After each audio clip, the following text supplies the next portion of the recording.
I'm Patrick Daly. I'm the author of International Supply Chain Relationships, and I'm the Managing Director of Alba Supply Chain Consulting. People often wonder, how can global supply chain relationships be improved?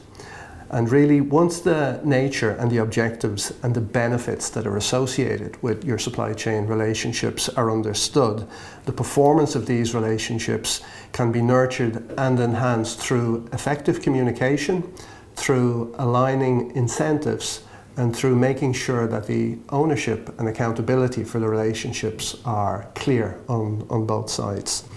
Relationships can often go sour in the supply chain because implicitly the incentives are misaligned from the outset. So it's important to ensure that incentives are explicitly aligned from the outset.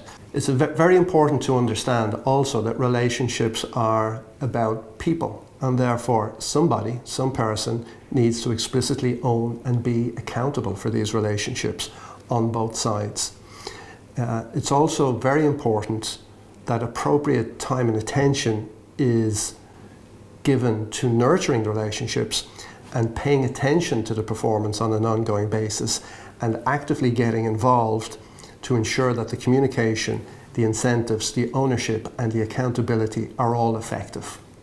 So just to reiterate how important communication is in supply chain relationships, particularly when these relationships are international in nature and you're dealing not only with different corporate cultures but also with different national cultures and different languages.